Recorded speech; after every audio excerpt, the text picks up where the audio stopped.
Olá, bem-vindo, bem-vinda ao Jornada Literária. Se você gostar desse conteúdo, peço por favor que clique no joinha, se inscreva e, se quiser incentivar este trabalho, pode contribuir através do Apoia-se Leitura Narrada. Se você chegou até aqui, obrigada. Ecce Homo, por Friedrich Nietzsche, parte 2. 4. O mais alto conceito de lirismo foi-me dado por Heinrich Heine. Em vão procurei em todo o curso dos milênios uma música assim tão doce e apaixonada. Ele possuía aquela ironia divina, sem a qual não consigo imaginar a perfeição. Aprecio o valor dos homens e das raças pelo modo como sabem compreender necessariamente Deus, sem o separar do sátiro. E como maneja ele o alemão? Dir-se-á um dia que Heine e eu fomos de longe os primeiros artistas da língua alemã. A uma distância incalculável de tudo o que ela fizeram os simples alemães. Devo ter uma profunda afinidade com o Manfredo de Brion. Encontro em mim todos esses abismos. Com 13 anos de idade, eu já estava maduro para esta obra. Não tenho palavras, tenho apenas um olhar para os que, na presença de Manfredo, se atrevem a proferir a palavra Fausto. Os alemães são incapazes de qualquer conceito de grandeza. A prova é Schumann. Certa vez, levado pela fúria contra estas coisas malífluas, compus uma contraabertura de Manfredo, a propósito da qual Hans van Bülow disse que jamais vira coisa semelhante em papel de música. Era um estupro de Euterpe. Quando busco a minha fórmula mais elevada para Shakespeare, encontro sempre apenas esta: concebeu o tipo de César. Tais coisas não se adivinham, ou se é César ou não. O grande poeta cria apenas a partir da sua realidade, até ao ponto de, subsequentemente, já não suportar a sua obra.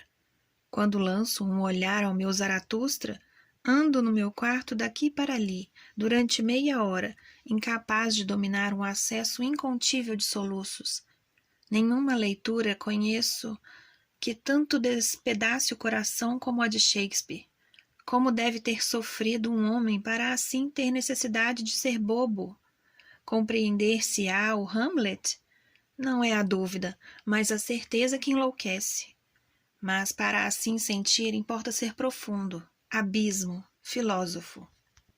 Todos temos medo na presença da verdade, e confesso, estou instintivamente seguro e certo de que o Lord Bacon é o autor, o auto-verdugo desta sinistra espécie de literatura.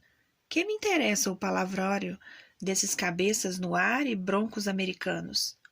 Mas a força para a mais poderosa realidade da visão não é apenas compatível com a mais poderosa força para a ação, para a monstruosidade da ação, para o crime. Também a pressupõe. Não sabemos o suficiente acerca de Lord Bacon, o primeiro realista no sentido pleno da palavra, para saber tudo quanto fez, o que quis, o que experimentou a sós consigo. E vão para o diabo, senhores críticos, supondo que eu estivesse atribuído ao meu Zaratustra a um nome estranho, por exemplo, ao de Richard Wagner. A perspicácia de 2 milênios não teria bastado para adivinhar que o autor de Humano, Demasiado Humano é o visionário do Zaratustra. 5. Ao falar das distrações da minha vida, preciso ainda de uma palavra para expressar a minha gratidão por aquilo que, em mim, de longe, me descontraiu no mais íntimo do coração. Tal foi, sem dúvida, o trato muito cordial com Wagner. Desisto sem custo de todas as outras minhas relações com os homens. Por nenhum preço gostaria de riscar da minha vida os dias de Tribschen, dias de confiança, de serenidade, de acasos sublimes, de instantes profundos. Não sei o que outros sentiram com Wagner. No nosso céu nunca passou nuvem alguma. E com isto volto mais uma vez à França. Não tenho nenhumas razões, tenho apenas um ricto de desprezo nos lábios contra os wagnerianos e Hoc Genus Omni, que creem em honrar Wagner, lá porque o descobrem semelhante a eles mesmos. Assim como, nos meus mais profundos instintos, sou estranho a tudo o que é alemão, de modo que já a proximidade de um alemão atrasa a minha digestão. Assim também, o primeiro contato com Wagner foi na minha vida a primeira respiração profunda. Senti-o, honrava-o como o estrangeiro, como o contraste, como o protesto personificado contra todas as virtudes alemãs. Nós, que fomos crianças na atmosfera pantanosa dos anos 50, somos necessariamente pessimistas quanto ao conceito de alemão. Nada mais podemos ser do que revolucionários. Nunca admitiremos um estado de coisas em que o hipócrita predomine. É-me completamente indiferente se este muda hoje de cores, se veste de vermelho e traz um uniforme de hussardo. Muito bem, Wagner era um revolucionário, fugia diante dos alemães. Como artista, não se tem nenhuma pátria na Europa exceto em Paris. A delicatesse, em todos os 5 gostos artísticos que a arte de Wagner pressupõe, o faro para as nuances, a morbidez psicológica, encontra-se apenas em Paris. Nenhum outro lado se depara com esta paixão nas questões de forma, esta seriedade de mise en scène. Eis a seriedade parisiense par excellence. Na Alemanha, não se tem noção alguma da ambição enorme que vive na alma de um artista parisiense. O alemão é bonacheirão. Wagner de nenhum modo era bonacheirão, mas já me expressei suficiente sobre o lugar em que Wagner tem os seus parentes próximos. É o romantismo tardio francês, aquela espécie sublime e arrebatadora de artistas como Delacroix, como Berlioz, em um fundo de cabeça, de incurabilidade no seu ser, simples fanáticos da expressão, virtuosos de ponta a ponta. Quem foi o primeiro adepto inteligente de Wagner em geral? Charles Baudelaire, o mesmo que primeiramente compreendeu Delacroix, aquele típico decadente, no qual se reconheceu uma geração inteira de artistas, e foi ele, talvez, também o último. O que é que eu nunca perdoei a Wagner? Que ele condescendesse com os alemães, que se tornasse um alemão imperial. Aonde quer que a Alemanha chegue, corrompe a cultura. 6. Bem vistas as coisas, não teria suportado a minha juventude sem a música wagneriana. Estava, pois, condenado aos alemães. Quando alguém pretende libertar-se de uma opressão intolerável, precisa de haxixe. Muito bem, eu precisava de Wagner.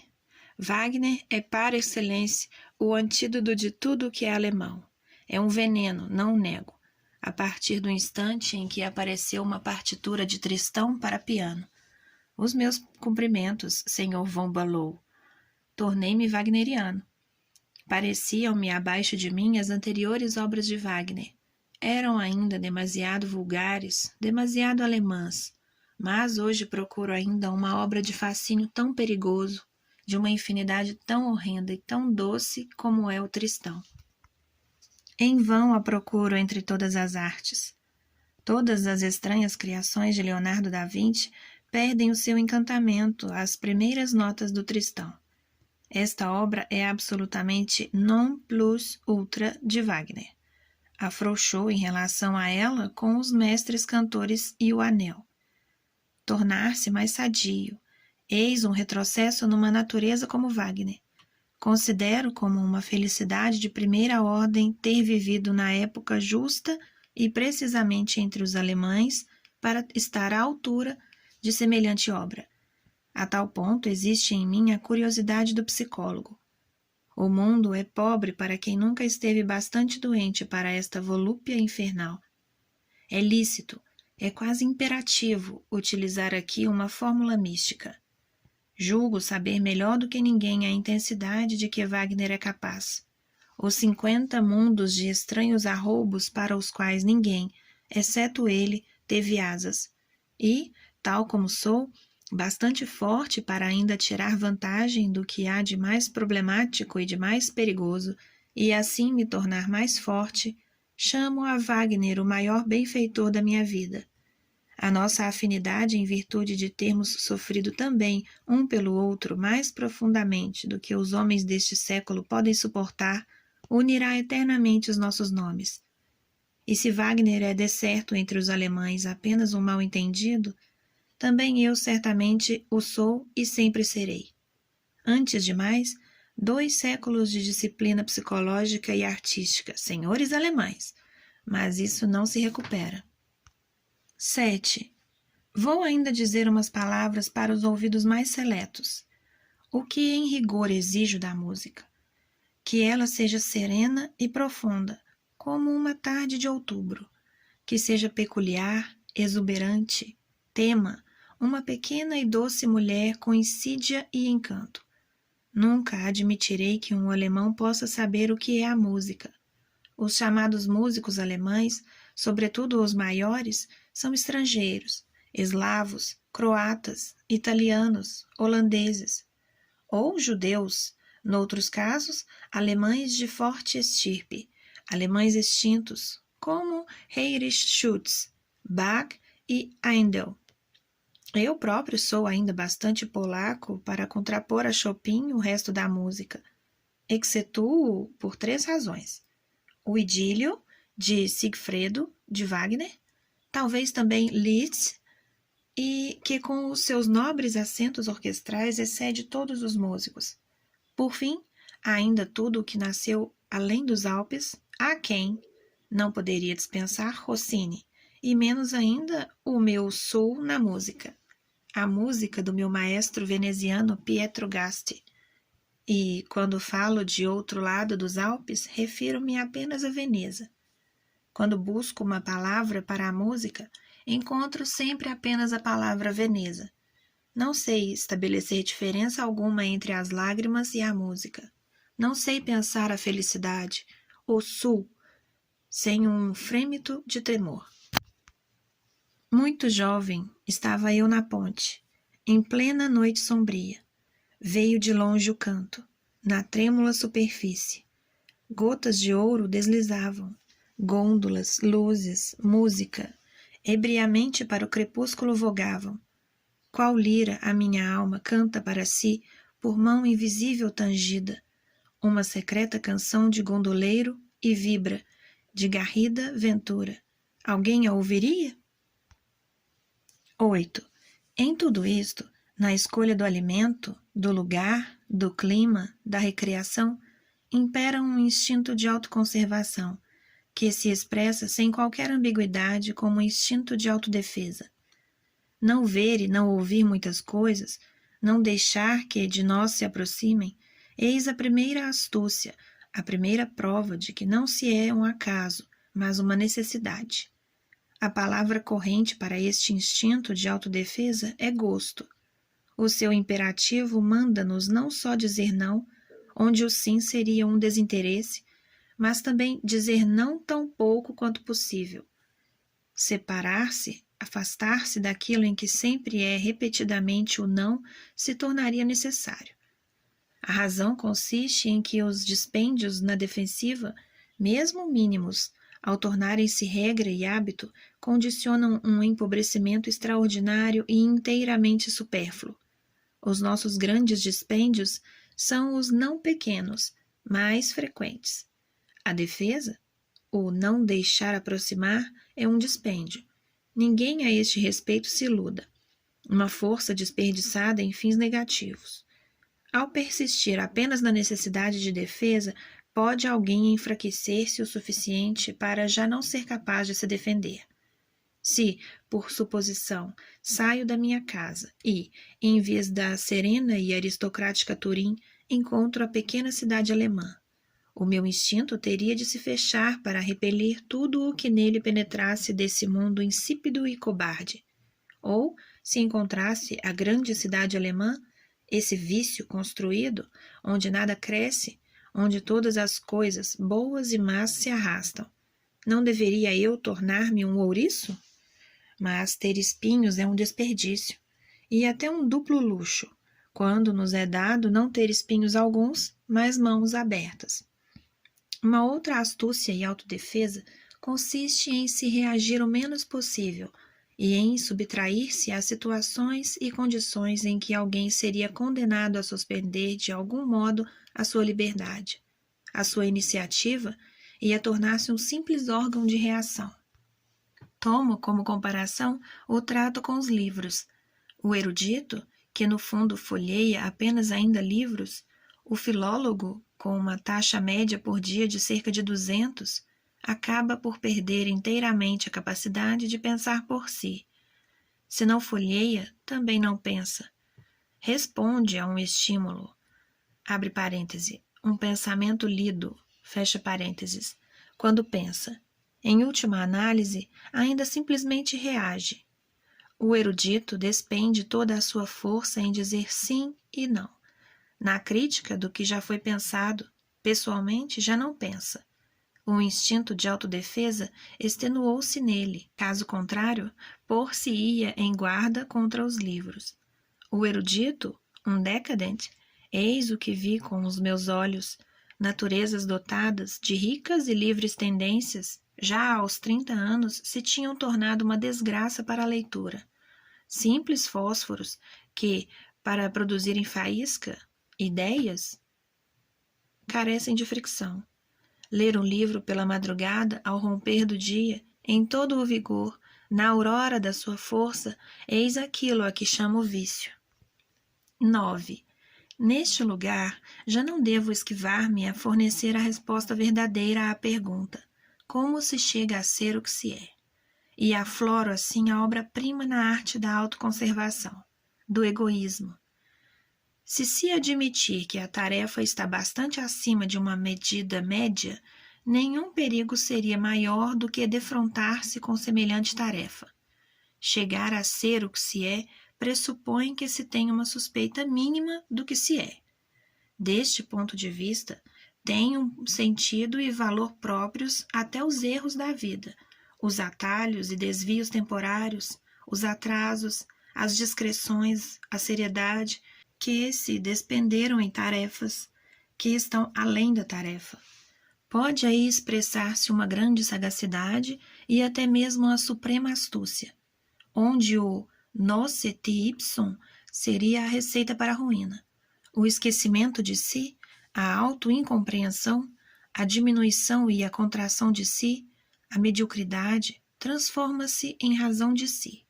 Em termos morais, o amor ao próximo, a vida ao serviço de outrem e de outra causa, pode ser a medida de prevenção para conservar o mais inflexível ipseidade.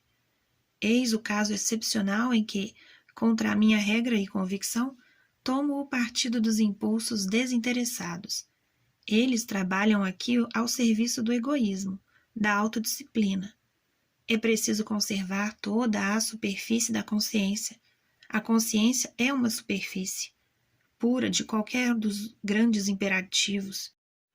Cautela com as grandes palavras, com as grandes atitudes. É nítido o risco de que o instinto se compreenda a si demasiado depressa. Entretanto, cresce progressivamente na profundidade a ideia organizadora, a ideia convocada à dominação.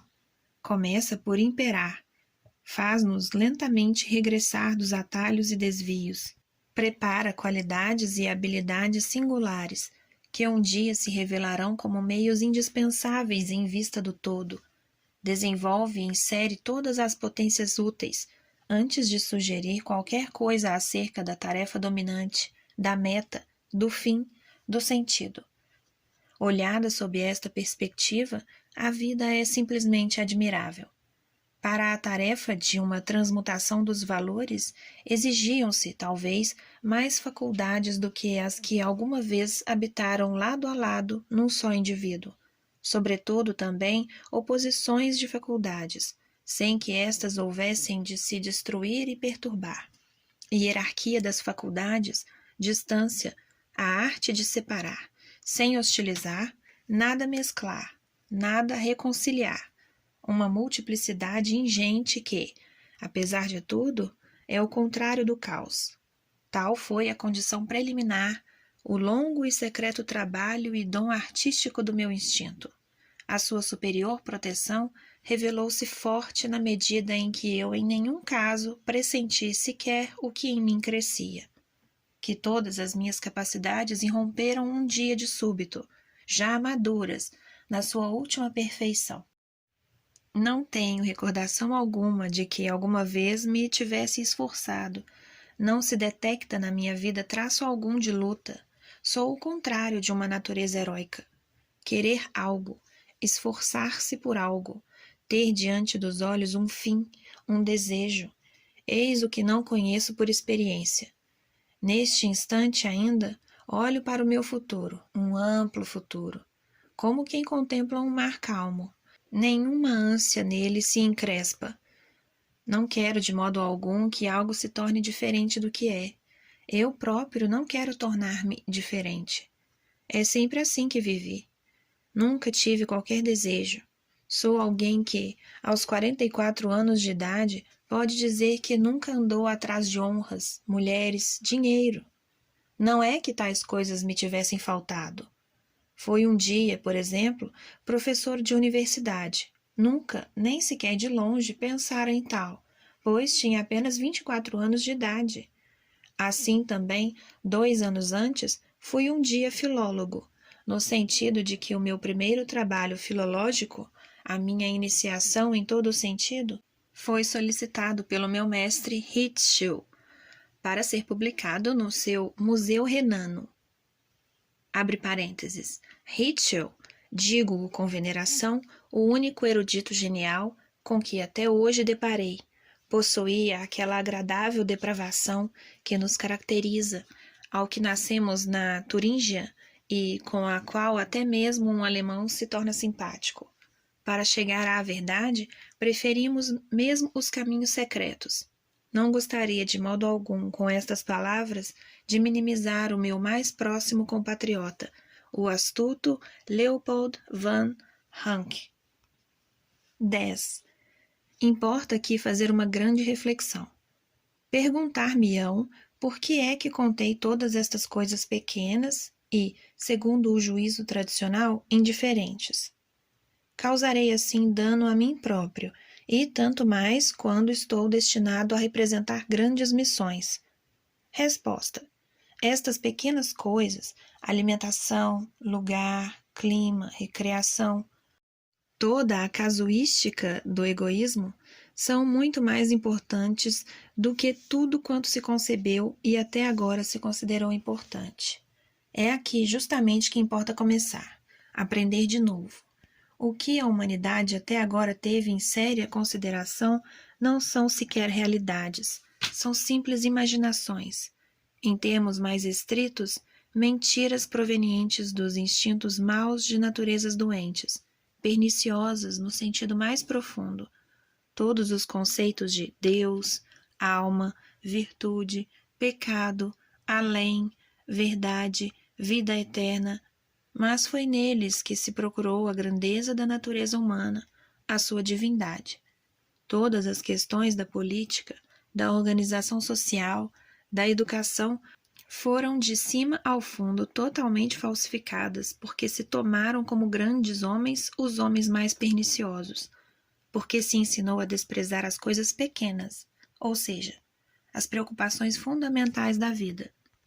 A nossa cultura odierna é ambígua em sumo grau. O imperador alemão compactua com o Papa, como se o Papa não fosse o representante do antagonismo mortal contra a vida. O que hoje se constrói já não se mantém em pé por 3 anos. Se, pois, avalio o que posso, para não falar do que após mim vem, uma subversão, uma construção sem igual, é porque tenho mais do que qualquer mortal a pretensão à palavra grandeza.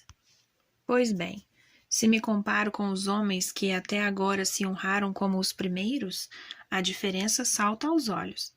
Nem sequer incluo entre os homens em geral esses pretensamente primeiros. Eles são para mim o refúgio da humanidade, monstruosidades da doença e dos instintos de vingança. São simples infra-humanos nocivos, do fundo incuráveis, que se vingam da vida. Quero ser o contrário. O meu privilégio é ter a máxima sagacidade para todos os sinais dos instintos sadios. Não tenho em mim qualquer traço doentio, nem sequer nos tempos de grave enfermidade me tornei doentio. Em vão se busca no meu ser um rasgo de fanatismo. Em nenhum instante da minha vida se me poderá apontar qualquer atitude arrogante ou patética. O pathos da atitude não pertence à grandeza. Quem, em geral, precisa de atitude é falso. Circunspecção perante todos os homens pitorescos. A vida tornou-se para mim suave, e mais suave ainda quando de mim exige o mais difícil. Quem me viu nos 70 dias deste outono em que, sem interrupção, fiz coisas de primeira ordem que ninguém pode imitar, ou ostentar com uma responsabilidade para todos os milênios após mim, não percepcionou em mim traço algum de tensão, mas antes uma frescura e serenidade transbordantes. Nunca comi com sentimentos mais agradáveis, jamais dormi melhor. Não conheço nenhuma outra maneira de lidar com grandes tarefas do que o jogo. Eis, como sinal da grandeza, um pressuposto essencial. A minha coação, o rosto sombrio, um modo qualquer de rigidez no pescoço, são tudo objeções contra um homem, e mais ainda contra sua obra. Não se devem ter nervos. Sofrer também com a solidão é uma objeção. Eu sofri sempre apenas na multidão. Numa idade absurdamente prematura, com 7 anos, sabia já que jamais alguma palavra humana me feriria. Alguém me viu alguma vez magoado a tal respeito? Hoje ainda tenho para com toda a gente a mesma afabilidade. Mostro-me cheio de apreço pelos mais humildes. Não há em tudo isso um grão de orgulho, de secreto desprezo.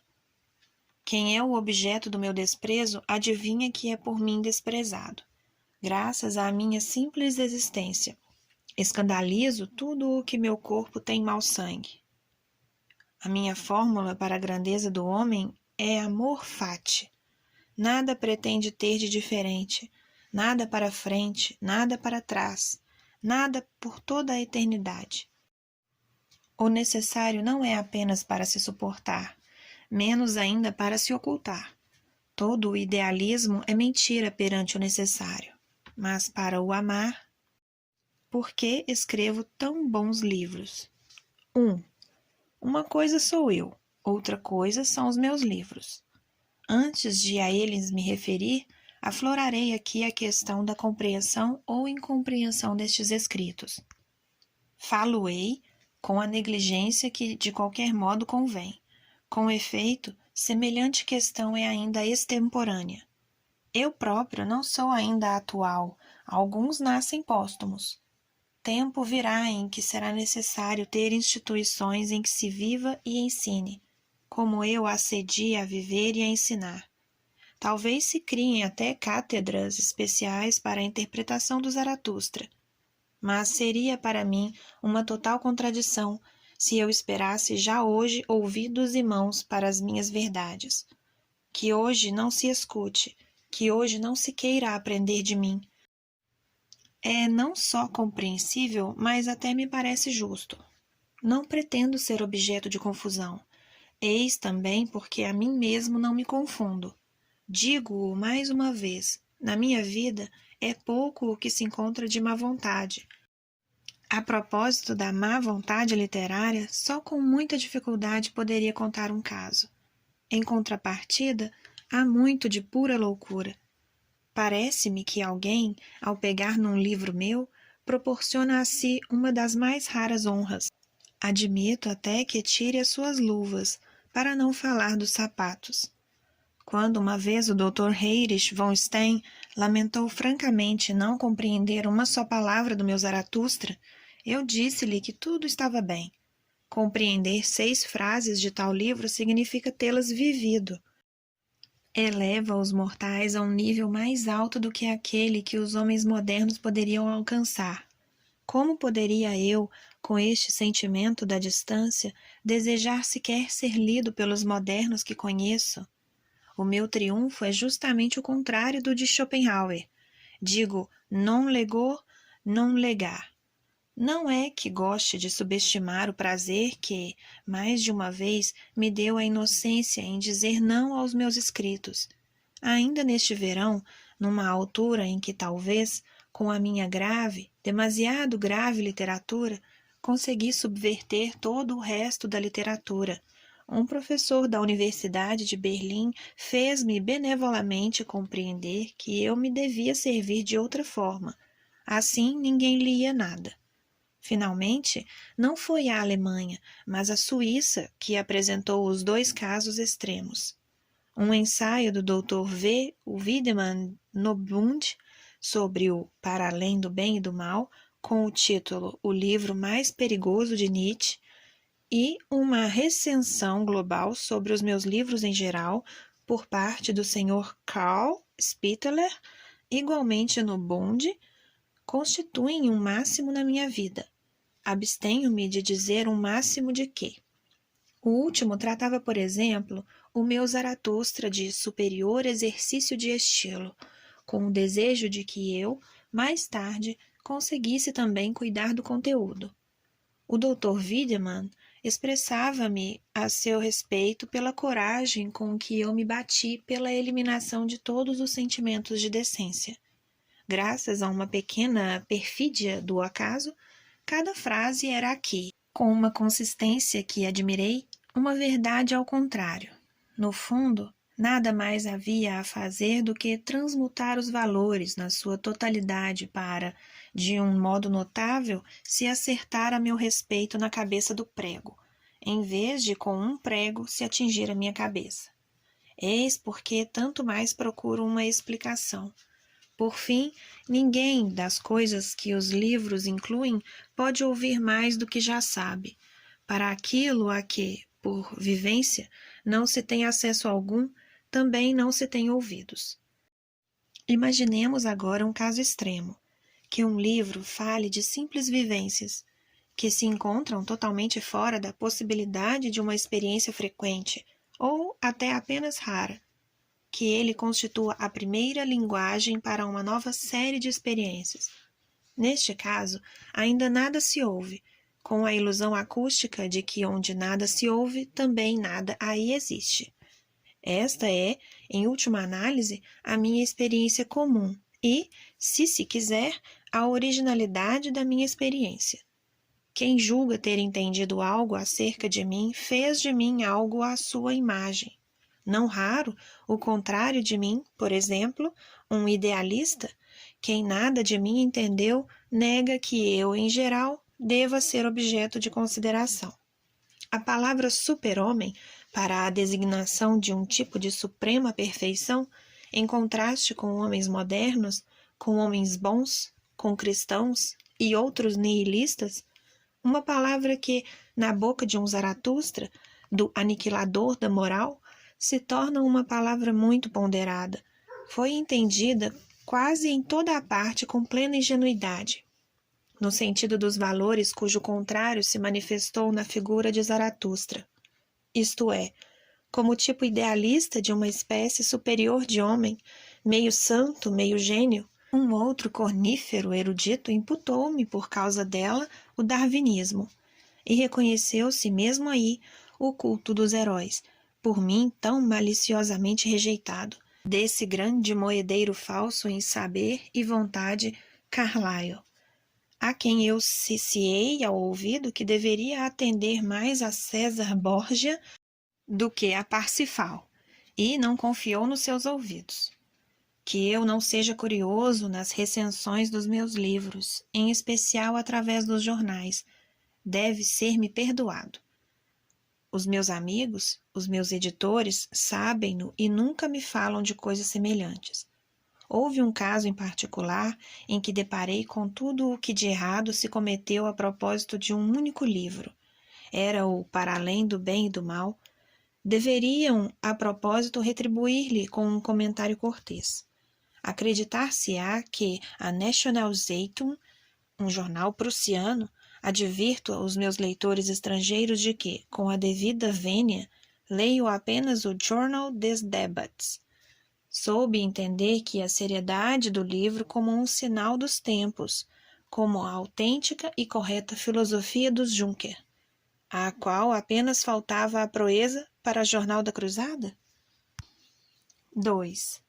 Foi para os alemães que isto se disse, pois, sob outros aspectos, tenho leitores em toda a parte, simples inteligências seletas, caracteres genuínos, educados em elevadas posições e deveres. Conto até entre os meus leitores gênios reais. Em Viena, em São Petersburgo, em Estocolmo, em Copenhague, em Paris e Nova York. Em toda a parte me descobriram. No raso território da Europa, na Alemanha, é que não fui descoberto. E, confesso-o, fico ainda mais satisfeito com aqueles que não são meus leitores, que não ouviram nem o meu nome, nem a palavra filosofia. Mas aonde quer que eu vá, aqui em Turim, por exemplo, todas as caras se mostram prazenteiras e benévolas, só de me ver. O que até agora mais me adulou foi algumas velhas vendedoras ambulantes não descansaram até escolherem para mim as suas uvas mais doces. Importa ser filósofo assim. Não é em vão que os polacos se consideram os franceses entre os eslavos. Uma encantadora russa nem por um instante se enganará acerca da minha origem. Não consigo tornar-me solene. Quando muito, fico apenas embaraçado. Pensar como alemão, sentir como alemão. Tudo posso, mas isso está para além das minhas forças. O meu velho Ritschl afirmava mesmo que eu concebia os meus ensaios filológicos como um romancista parisiense, com uma absurda atenção. Mesmo em Paris se espantaram com «toutes mes audaces et finesses». A expressão é de Monsieur Taine. Receio que, nas mais elevadas formas do ditirambo, se encontre em mim mesclado algo daquele sal, que jamais se torna insípido. Alemão. Esprit. Não consigo agir de outro modo, valha-me Deus. Amém. Todos sabemos, alguns sabem até por experiência, o que é um animal orelhudo. Muito bem, atrevo-me a afirmar que tenho as menores orelhas. Isto é de não pouco interesse para as mulherzinhas. Parece-me que se sentem mais bem compreendidas por mim. Sou o anti-asno par excellence e, deste modo, um monstro da história universal. Sou, em grego, e não apenas em grego, o anticristo. 3. Conheço em certa medida os meus privilégios como escritor. Em casos singulares, foi-me também testemunhado em que medida significativa o trato habitual com os meus escritos corrompe o gosto. Já não se importam simplesmente os outros livros, e muito menos ainda os filosóficos. É uma distinção sem igual adentrar-se por este mundo nobre e delicado. Importa para tal não ser alemão. É, em última análise, uma distinção que é preciso merecer. Quem, pela intensidade do querer, tem comigo afinidade, experimenta os verdadeiros êxtases do aprender. Com efeito, venho de píncaros que jamais alguma ave sobrevoou. Conheço abismos em que nenhum pé ainda se transviou. Disseram-me que não é possível pôr de lado um livro meu, que perturbo até o descanso noturno. Não há espécie alguma mais altaneira e, ao mesmo tempo, mais subtil de livros. Atingem aqui e ali o que de mais elevado se pode alcançar na terra, o cinismo. Há que conquistá-los quer com os mais delicados dedos, quer com os mais poderosos punhos. Toda a enfermidade da alma, mesmo a dispepsia, impede, de uma vez por todas, neles entrar. É preciso não ter nervos, é necessário ter entranhas joviais. Neles impede entrar não só a pobreza, a atmosfera dos recantos de uma alma, mas muito mais ainda a cobardia, a impureza, o secreto rancor íncito das vísceras. Uma palavra minha arrasta para a luz todos os maus instintos. Entre os meus conhecidos, tenho vários animais para investigação, nos quais verifico a diversidade, uma diversidade muito instrutiva, das reações aos meus escritos. Quem pretende nada ter a ver com seu conteúdo, por exemplo, os chamados meus amigos, torna-se impessoal. Felicitam-me por novamente ir tão longe e ainda por ter havido um progresso na maior serenidade do tom. Os espíritos inteiramente viciados, as belas almas, que são falsidade de cima a baixo, não sabem absolutamente o que vão pôr-se a fazer com tais livros. Por conseguinte, olham-nos à socapa, eis a bela e lógica consequência de todas as belas almas. Os corníferos que se encontram entre os meus conhecidos, simples alemães, com a devida vênia, dão a entender que nem sempre são da minha opinião. Mas, de vez em quando, por exemplo, ouvi até isto a propósito do Zaratustra.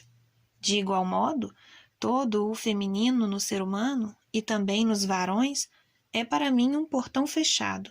Jamais se entrará neste labirinto de conhecimentos temerários. E preciso nunca ter sido complacente consigo mesmo. Importa ter entre os seus hábitos a dureza, para no meio de duras e puras verdades se permanecer jovial e sereno. Quando me ponho a imaginar a imagem de um leitor perfeito, surge sempre um monstro de coragem e de curiosidade e, além disso, ainda algo de maleável, astuto, circunspecto, um aventureiro e descobridor nato. Finalmente, eu não saberia dizer melhor a quem só, no fundo, me dirijo do que se expressou Zaratustra. A quem deseja ele exclusivamente contar o seu enigma? A vós, intrépidos esquadrinhadores, tentadores, e a quem quer que com velas astutas embarcou em mares temerosos. A vós, ébrios de enigmas, jubilosos com o crepúsculo, e cuja alma se deixa seduzir pelas flautas a todos os esconsos abismos. Não quereis, de certo, com mão cobarde, agarrar-vos a um fio, e onde podeis adivinhar, abominais inferir? 4. Vou, ao mesmo tempo, dizer ainda uma palavra muito geral sobre a minha arte do estilo. Comunicar um estado, uma tensão interna do fatos, mediante sinais e, inclusive, o ritmo de tais sinais. Eis o sentido de todo o estilo. E, considerando que a multiplicidade dos estados internos é, em mim, extraordinária, há em mim muitas possibilidades de estilo. A mais multifária arte do estilo em geral, de que alguma vez um homem dispôs. É bom todo o estilo que comunica realmente um estado interno, que não se engana acerca dos sinais, a propósito do ritmo dos sinais, acerca dos gestos. Todas as leis do período são arte dos gestos. O meu instinto é aqui infalível. O estilo bom em si é uma pura loucura, simples idealismo, algo como o belo em si, como o bom em si, como a coisa em si. Pressupõe-se já sempre que há ouvidos, que há homens capazes e dignos de um pathos assim, que não faltam aqueles a quem tudo isso se pode comunicar. O meu Zaratustra, por exemplo, anda ainda hoje à procura de homens assim. Ah, terá ainda de buscá-los por muito tempo. É preciso ter muito valor para o ouvir. E, até agora, ainda não existe ninguém que aprenda a arte que aí se prodigalizou. Nunca alguém desprendeu mais recursos artísticos novos, inéditos e realmente para tal criados. Faltava demonstrar que uma coisa semelhante era possível justamente na língua alemã. Eu próprio o teria antes negado de um modo inflexível. Antes de mim, não se sabe do que é capaz a língua alemã, do que, em geral, é capaz a linguagem. A arte do grande ritmo, o grande estilo do discurso para exprimir os altos e baixos temíveis da paixão sublime, sobre-humana, só por mim foi descoberta. Com um ditirambo como o de Terceiro Zaratustra, com o título de Os Sete Selos, voei milhares de milhas acima do que até hoje se chamou poesia.